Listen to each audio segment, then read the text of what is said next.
We are closing with a big speaker. So probably the next Nobel Prize, I'm sure. So Yolanda, she's incredible. Just is a magnet for amazing people, as you can see today and tomorrow. For me, it's a big challenge sharing this sofa with Kriti Sharma. When Yolanda called me about, hey, your next guest is Kriti, when I go to her LinkedIn, well, I was surprised. Amazing. So let's travel around your experience and then ending at your latest project, your baby, your company that you launched 5 years ago, okay? Just as cute, by the way. Okay, so having this long experience in your LinkedIn profile, how old are you? Oh gosh, very personal. Yeah, I know. I'm sorry. Let's think about a youngest speaker and almost double it. Not totally double, but almost double it, -2. I'm not good at maths. Okay. And where did you study? I went to geek school, so I studied geekery, which translates into computer science. I did an undergrad in engineering and then a master's in computer science. And you studied in India, in Bangalore? In India and also in the UK, in St. Andrews. And one fine morning, I decided, why not hop on a plane and fly from New Delhi to Edinburgh? It was 48 degrees when I left New Delhi, and it was 8 degrees in Edinburgh, and I did swear at myself, so. It's a nice change. So you can move, instead of London, come to Malaga. Yeah, absolutely. We have engineering here also. And when you were a girl, about 16 years old, yeah. What about your next studies? What do you think, okay, I want to study this? You had a clear idea or, yeah? Yeah, I kind of did. I mentioned to some of you who were in a smaller group at the press conference this morning, I started building my own computers and my own robots when I was very young, and it didn't occur to me that it was a special thing until someone asked me, what was your first computer like? And was it a Mac? And I don't know, it was a $50 thing I cobbled together. And they were like, ooh, tell me more. And I didn't think much of it because I didn't have one. So I built one and read a book and did that. It was purely out of necessity because where I grew up, we didn't have that sort of luxury. But then I got a bunch of letters from people saying how much it inspired them, the story that I could create my own tech, and I thought, maybe there is something to it in sharing the story with others. That's when I started to learn how to speak human. And there was someone in your life was inspiring for you, this vocational for science? So yeah, I get asked that question a few times, and I don't think so, is the awkward answer. I can't say this amazing scientist inspired me, but what really did inspire me is people who were driving social change and impact on their communities. So to give you an example, where I grew up, everyone else I went to school with, by the time they were 18, they were married off, and you had to follow a certain social structure. It was a very normal thing to do. And then for me, I just really appreciated the opportunity to use the tools I had to be able to solve problems in my community, whether it's access to education, where people don't always. I went to school with, when we had one teacher for 65 to 75 students at any given time, and you work in education, so you know what that looks like, and so your attention usually gets focused on either the top one or two students or the bottom 10 annoying ones, and everyone else in the middle pretty much gets ignored. So the opportunity to really drive impact at scale using technology, which was the only thing I knew, really drove me to that place. And also my mom, she's kick-ass. She was a journalist in the 90s, and I was like, wow. Interesting. And you have also some idols when you were young? I have Rafa Nadal, for me is Rafa Nadal. Also, Amancio Ortega also is an idol for me, or Jacques Cousteau. I love environment because we have in Spain, Félix Rodríguez de la Fuente, he was an amazing ecologist. Yeah. And I'm an ecologist when I was 8 or 10 years old. So who were your idols when you were a child? I'll give a very cliche answer. And the person who I admired the most was my grandmother, who was the first woman in the entire state to ever get a degree, and she went off to do 2. And I just really appreciated the amount of effort that went into my family in education. And yeah, I'm one of the fortunate ones who got the opportunity to go study whatever I wanted to do, wherever, however cold it might be, and however terrible my life choices might turn out to be weather-wise. But just really appreciated that opportunity to be surrounded by people who cared about freedom and who cared about education. Okay, let's jump when you are just working, you are in the city. You know London, it's an amazing city. It's not difficult just having a good position. And in that case, you moved to the city, and you work in a big company called Sage. So it's a accountability software company, and you just became vice president of artificial intelligence. So what did your job entail in this position in a big software company? Yeah, so throughout my life, I was very, very much busy building solutions to problems. And the first one I solved, which I talked about with some of you in the morning, was I built a robot that fetched candy, chocolate from the snack bar every day. So it was a very important problem for me at the time. I then graduated and moved on in life, for which my parents were very grateful, and decided to do better things with my life. And one of those problems that I was deeply interested in is supporting small businesses and communities and the entrepreneurs who do not always have the same kind of access to technology as the rest of us do.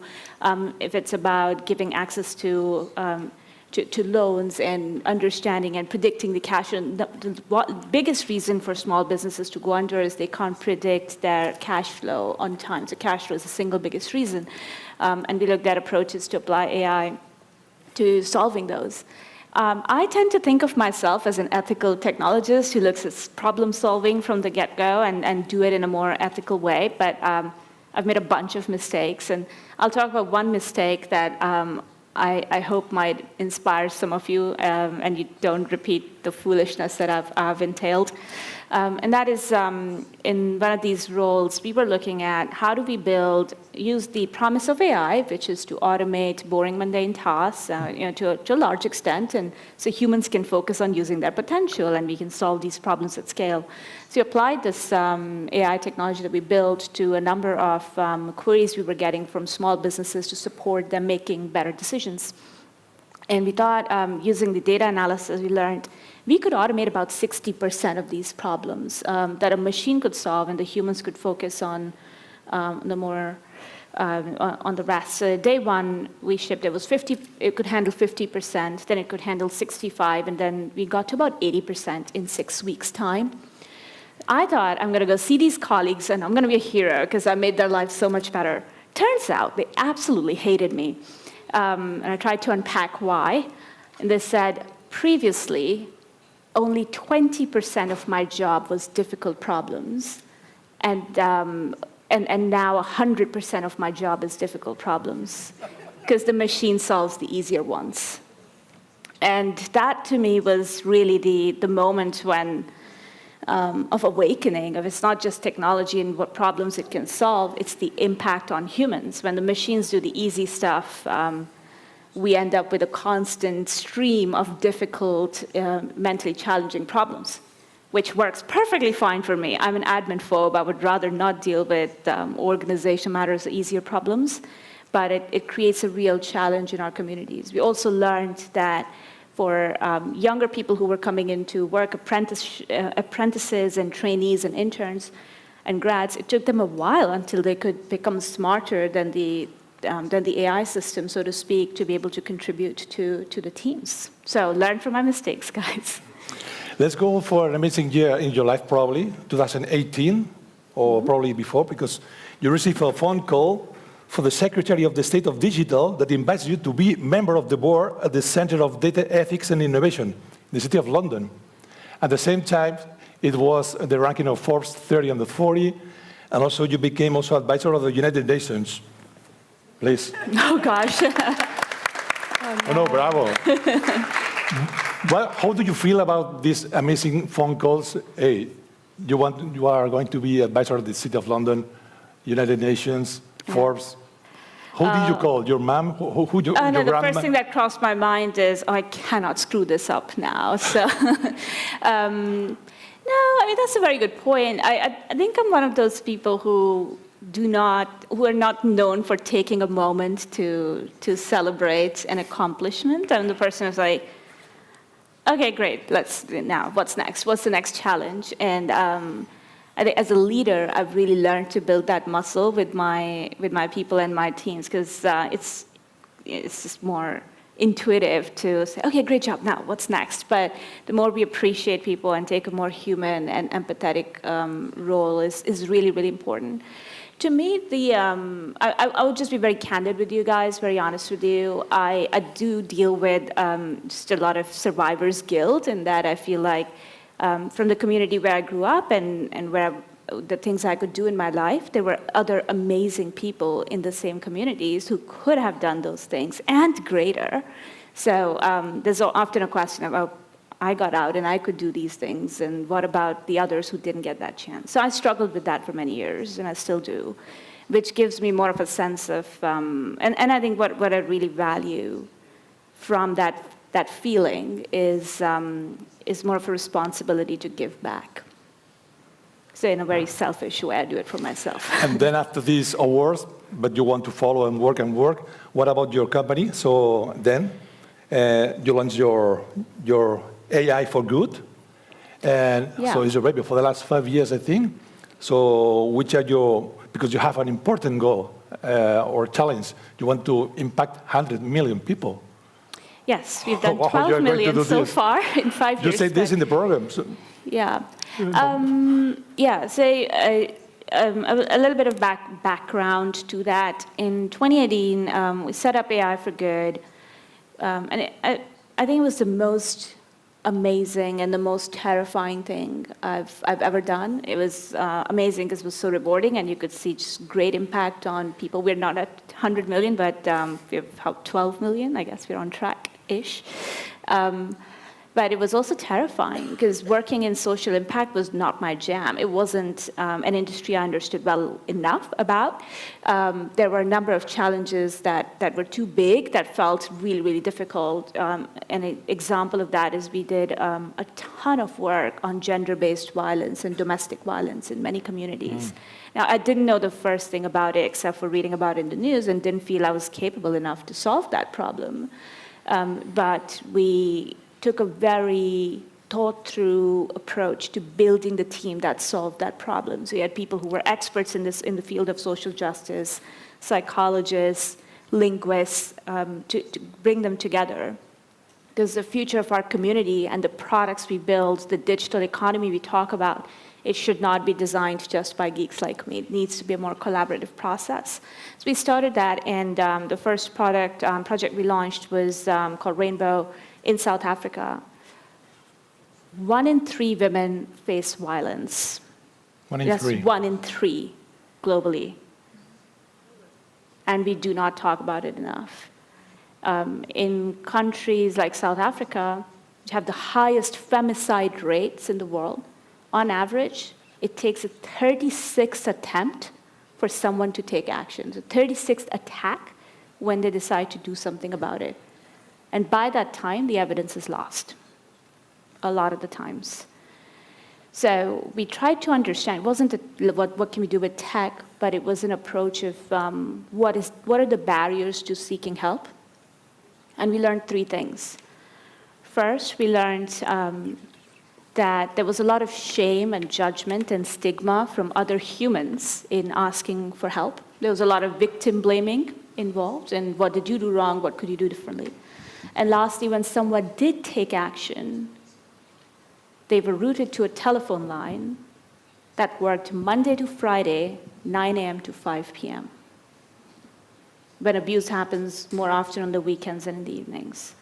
So it was a really difficult challenge in that there were social factors, there were human factors. And so we worked together with these amazing partners and these incredible human beings to design a digital tool that made it easier for people to seek for help.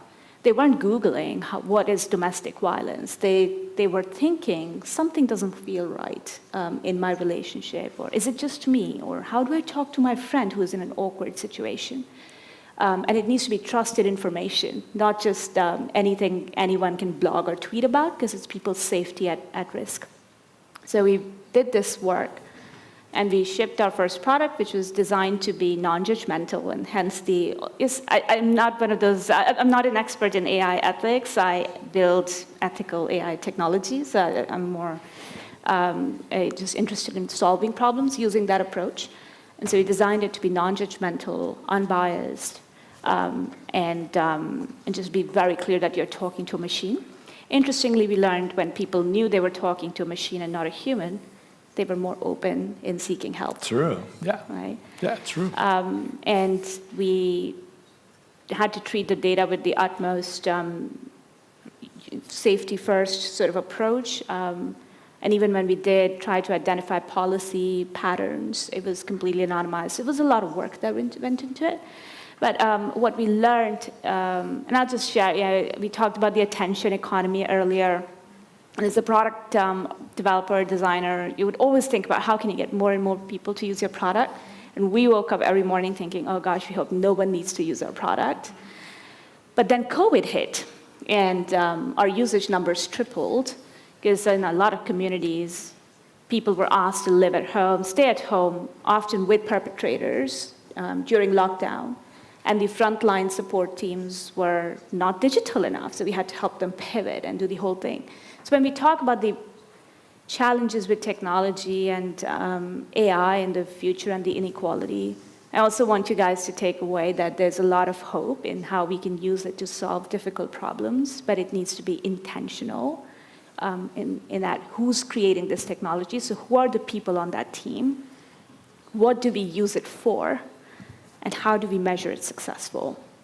And if we do those three things, we have a fighting chance. Mm-hmm.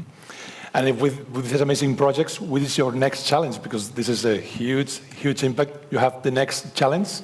Yeah, so we're taking a very scalable approach to our technology system. So fast forward, and sorry, I don't want to leave you guys on a very depressing note, but fast forward, we applied the same technology in India during COVID to help tackle a lot of misinformation that was circulating, particularly with young people. We reached and we did a lot of work on sexual health information. So a country with 1.3 billion people, it's one topic we somehow do not talk about.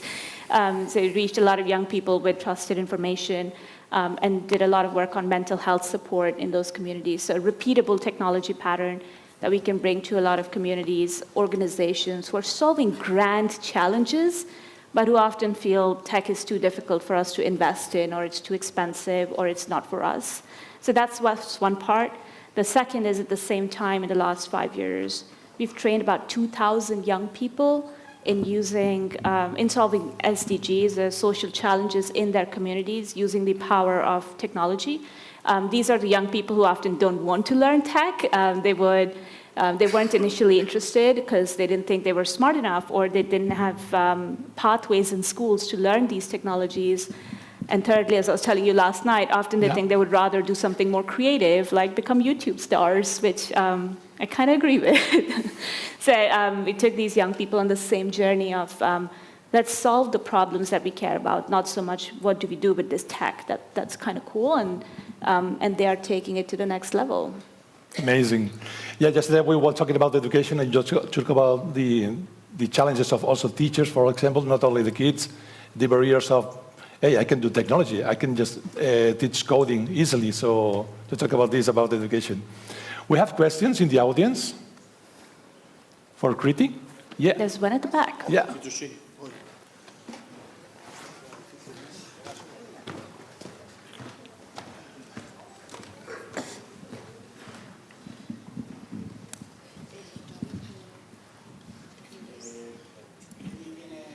Oh, no. My English is horrible. That did not sound horrible. Vale. Yo soy I'm Esther Izquierdo. I'm a student in social integration. in Malaga, and we have come here from the second course of social integration. And I thought it was really interesting, Kriti. Que le den un receptor.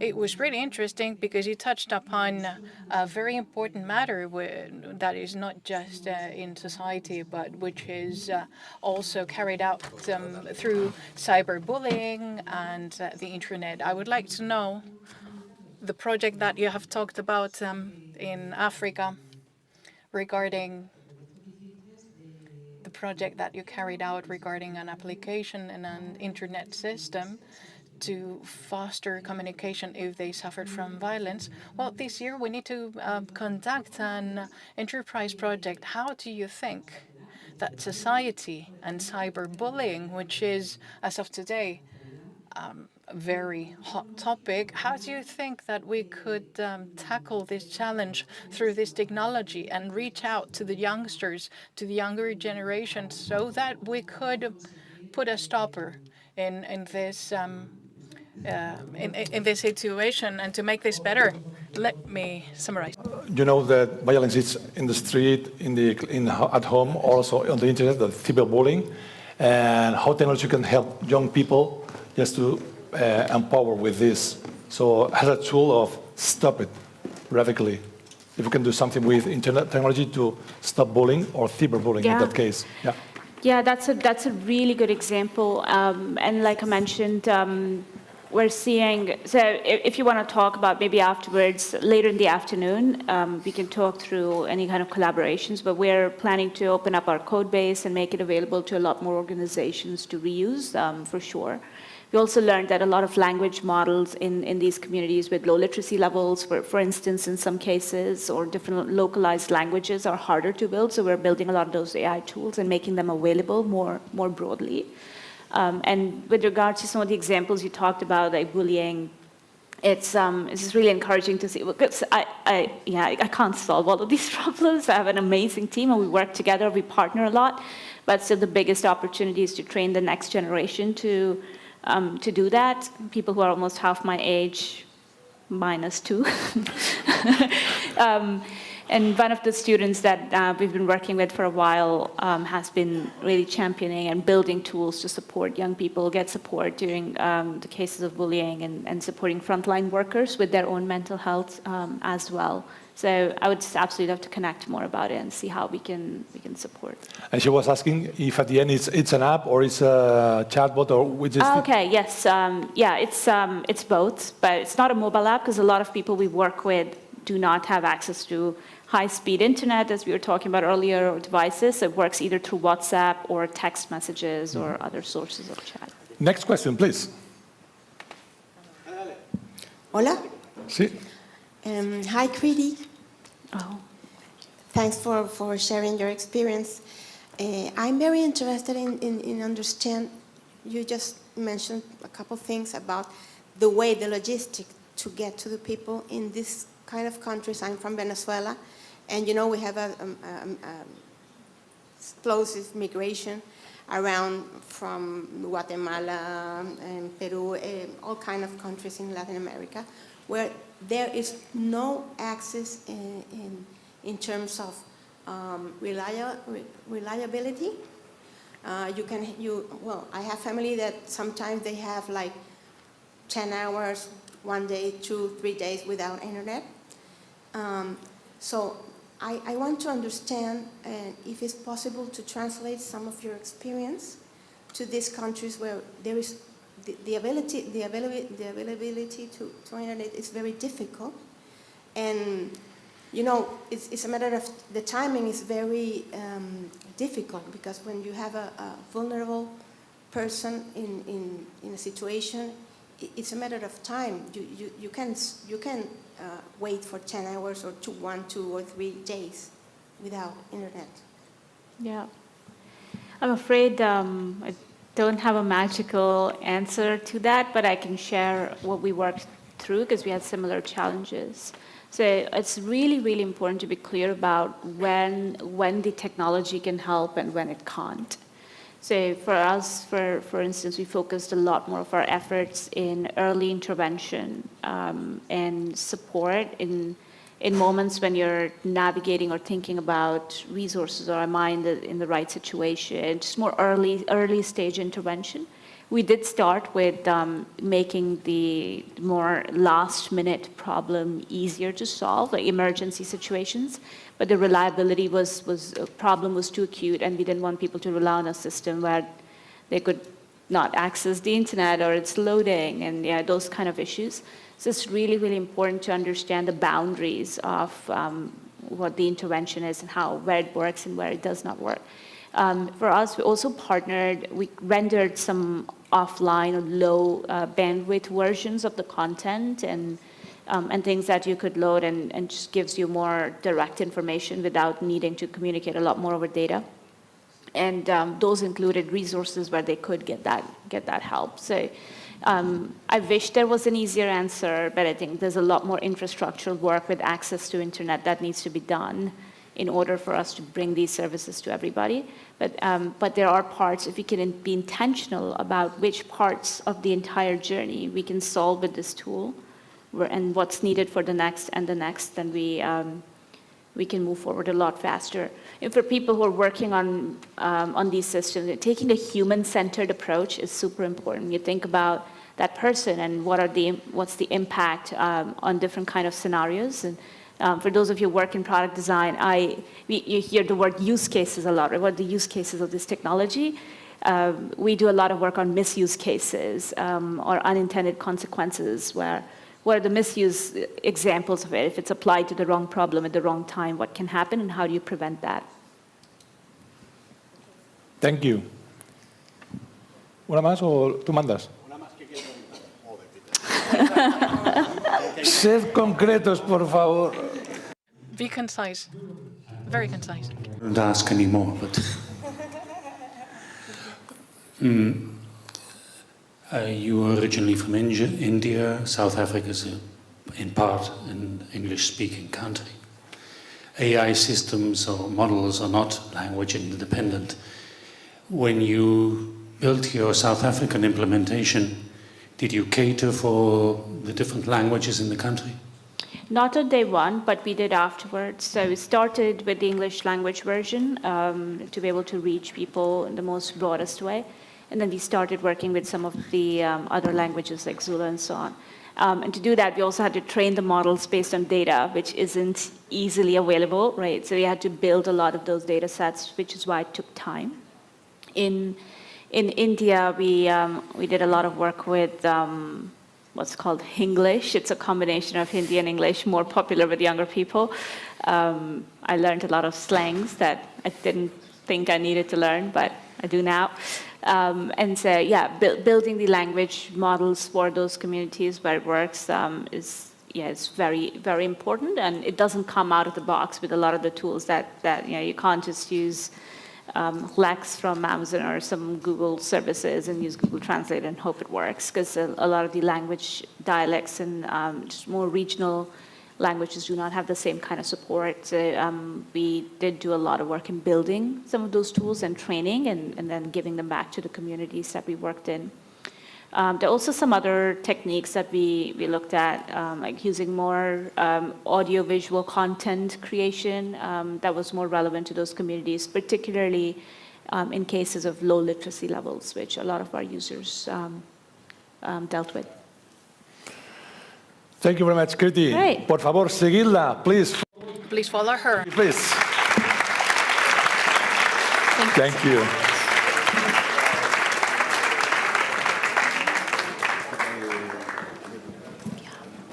Kriti, generas retos responsables. Kriti, you generate responsible challenges from an empathetic leadership.